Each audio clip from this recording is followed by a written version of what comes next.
Yes. Hey guys, today we're fishing on Lake Okeechobee and we're fishing the free gambler tournament, and Captain Val just caught his first fish. Off and running.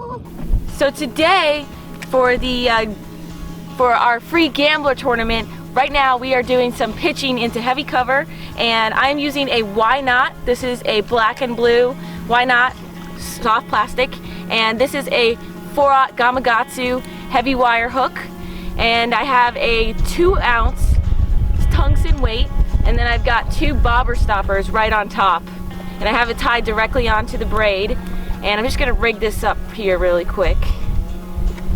Pretty simple.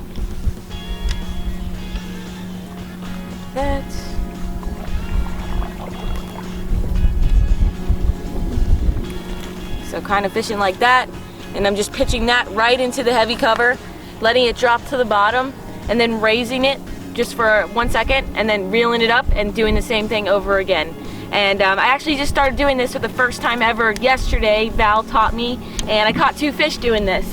I'm kind of addicted to this type of fishing. It's really fun, just feeling that big thump from a fish as soon as you pitch into the heavy cover, so it's pretty cool.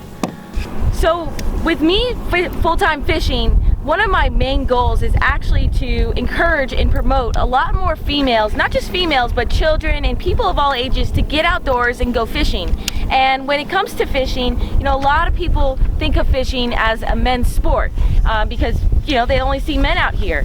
And really, truly and honestly, it's both of our sports. It's a female sport, it's a male sport, whatever you want to call it, but everybody can enjoy this. It's not some, difficult sport that, you have to train years and years to do. I mean, anybody can do it, and you could be taught as soon as you get out on the water and just, learn the basics of fishing. It's actually a lot of fun once you learn it. And I think a lot of females in today's world, with social media and just with what the press says and just, what people tell them, I think they're very discouraged and just intimidated to get outdoors and to go fishing with a guy and not be as good as that person. So, they're not gonna do it. But I'm out here to actually show them it's okay to get your hands dirty. It's okay to learn and mess up, make mistakes, and do it again. I mean, that's how you learn. That's how you enjoy yourself in the outdoors. And I just want to promote, females, children, people of all ages, just to get outdoors and go fishing. And through my videos, I provide tips and tricks and techniques, and just show them my daily lifestyle. And I actually have quite a few females who are really, really happy that I make my videos, because it actually is encouraging them to get outdoors. So one of my missions is to promote females to get outdoors. And it is okay to get your hands dirty. You can compete with the guys. There's no big deal about that. All right, so we're out on Lake Okeechobee, Darcy, and basically we're fishing a lot of these mats, and you're enjoying it, huh? Yeah, for sure. It's a lot of fun. Punching on through. So one of the big tricks is figuring out like what kind of mats to fish, because a lot of people come down and there's a lot of fixes. I mean, you've seen it, right? Yeah. Like, it's tough to kind of pull the target. Right. Huh? There's like stuff that's blown over. There's also green stuff that's growing. There's dead stuff. There's a mixture of all different stuff in the heavy cover. There's a ton of stuff down here. I mean, it grows. We're in a tropical environment. Yeah, if you're just getting started mat fishing, what I'd really recommend, there's 3 kind of like basic covers to really target, and one of those is hydrilla. Okay. And basically what it'll do is it'll mat up, and it creates like a canopy under it. So there's like a hole where those fish can hang out. They're protected, they're safe, and they can kind of stalk stuff that goes by. Right. The second one is floating mats, and floating mats can be things called hyacinth, pennywort, water lettuce, and basically if you see along that shoreline right there, there's some of that floating stuff. It almost looks like lily pads coming up. Right. But once again, that stuff has nothing under it. Did you feel it when you kind of flipped? Yeah, like as soon as it goes through, it kind of like goes right to the bottom. Like as soon it's a little slow in the beginning, but then as soon as it punches through, there's a gap right through. And it's all about that cavern, like that space. That's their like safe space, if you will, to use contemporary language. Yeah.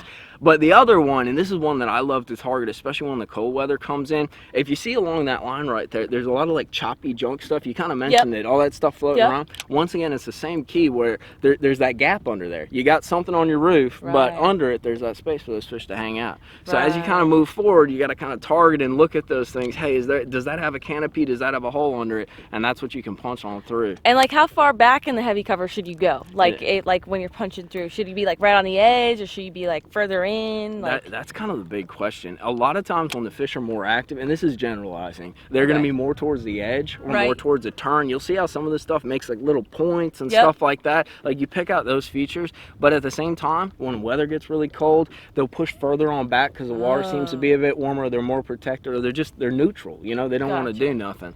So you got to be open-minded, kind of feel for your bites, and just look for that canopy. It's all about that canopy. Just picture it as the house. Look for the bass house. Gotcha. There you go. That's easy. Okay. Cool.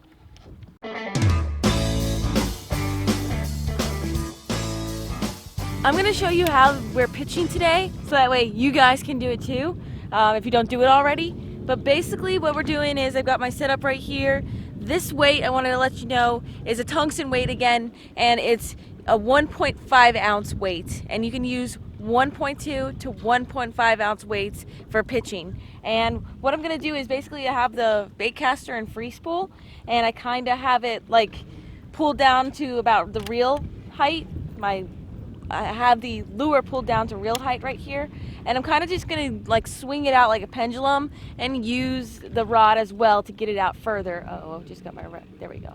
Okay, so I'm just gonna go like this and then drop, and then you just free spool, let it hit the bottom. Once it hits the bottom, you kind of lift one time, and if you don't get a bite, you just reel it back in and you do it again. And the whole thing with pitching is that the fish should hit it as soon as it hits the water and starts to sink. And if they don't hit it, you just raise it one time, and then if they still don't hit it, bring it back in, and just continue to repeat the process.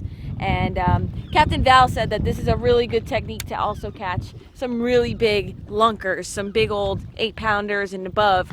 They like to hide in heavy cover, and it's just a great ambush point for them. So you just keep doing this, and as you get some practice, you can start working your lure out further as you get better at pitching.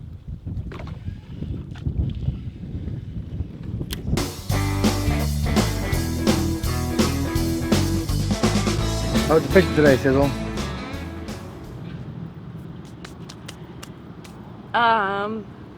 Fishing was not She good. caught 2 bass yesterday, no bass today. Our boat caught 1 bass today. Yeah, that happened here on Lake Okeechobee.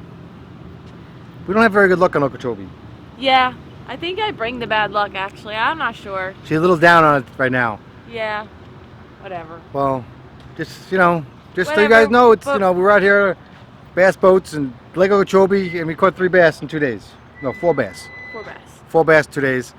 No, but 2 we're days. very lucky to be a part of all this. So It's really, it's awesome. Everyone's having a tough time. yeah. And but now we're going to go to Roland Martin's Resort's Tiki Bar. Supposedly it's like the social center of this Clewiston area. here, and they supposed to have great cheeseburgers. And we didn't go to the big, the bar does pretty good at night, I guess, on Saturdays. So we didn't go last night because we don't really drink. And but we're going to try a cheeseburger. We'll tell you how it is. Yeah. All right.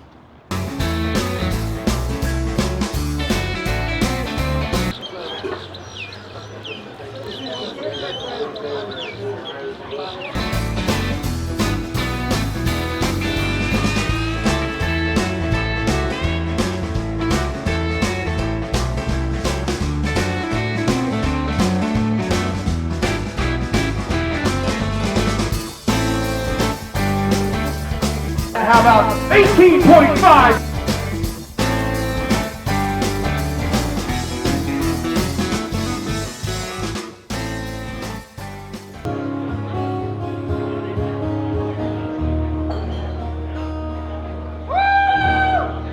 So look, we go fishing, bass fishing for 2 days.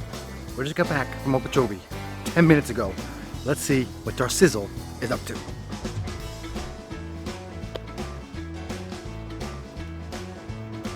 What's going on out here? Whoa. You just got blown up on. Totally. All right, one more cast and then you wrap it up. Trying to catch a fish out here. What the heck? That's it.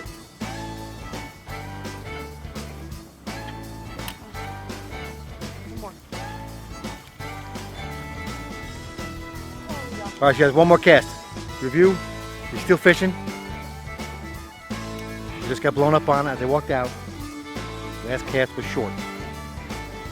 She's in her favorite spot to catch peacock.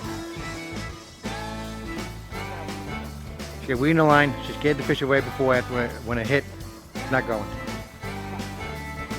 I was trying to catch a fish today because, you know, we went to Lake Okeechobee and tried really hard and failed to catch a fish. I failed to catch a fish. Vale caught, I think, a fish and caught a couple bites, and I got 0. I got nothing today. So I was just trying to redeem myself and catch a fish in my backyard after going all the way to Lake Okeechobee, but whatever. But yeah, I hope you guys enjoyed this video today and actually learned some tips and tricks in regards to pitching and flipping. I know that somebody's going to critique me on the way I said it, but pitching or flipping, and those are how-to tips and tricks that they use on Lake Okeechobee. I'm going to be using those techniques I learned today and yesterday for my bass fishing down here when we go fishing on our flats boat, so I'm super excited about that. But yeah, so if you liked it, give it a big thumbs up for me and subscribe to our channel. We have new videos posted every single day. And until our next adventure, follow your dream and keep on catching.